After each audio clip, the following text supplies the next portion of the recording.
મિત્રો, પાલેડીની મહિલા અને પોલીસ કર્મચારી વચ્ચે જે બન્યું એના તમામ એંગલના વિડીયો હવે જાહેર જનતા સમક્ષ રજૂ થઈ ચૂક્યા છે।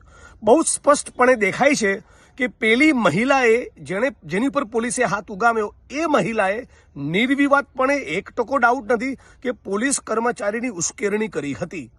પોલીસના કર્મચારી ઉશ્કેરાય એવું અભદ્ર અશ્લીલ વર્તન હતું।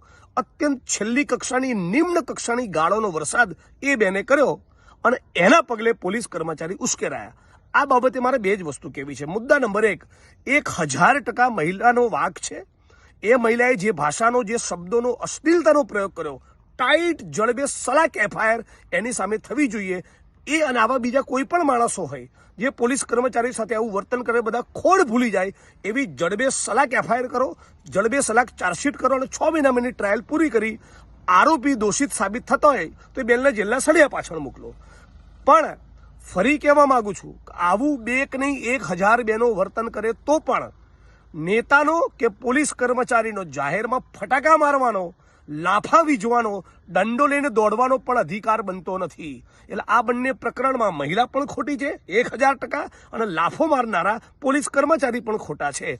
આ ગુજરાતની જનતાએ સમજવાનું છે। અને ખાસ કરીને તમે જ્યારે પુરુષ અધિકારી હોય, પુરુષ કર્મચારી હોવ, અને ત્યારે તો તમને શરમ આવવી જ જોઈએ। આ દેશની સાચી કે ખોટી કોઈ પણ મહિલાને છડેચોક જાહેરમાં તમે લાફા મારો, આ વર્તન પણ બિલકુલ યોગ્ય નથી। એટલે હું ઈચ્છું છું કે કાયદો કાયદાનું કામ કરે અને ગુજરાતની જનતામાં, પોલીસમાં અને નાગરિકોમાં બંનેમાં એવું સમજ પેદા થાય, આપણે ગાળાગાળીનો પ્રયોગ ન કરીએ અને પોલીસ કર્મચારીઓ પણ હાથ ન ઉપાડે। મારા દ્વારા પણ આ કાયદો હાથમાં લેવાનું કૃત્ય થાય તો મારી સામે પણ એક્શન થવી જોઈએ, પોલીસ કર્મચારી પર થવી જોઈએ, નાગરિકો પર પણ થવી જોઈએ। જે ખોટો છે એ ભોગવે।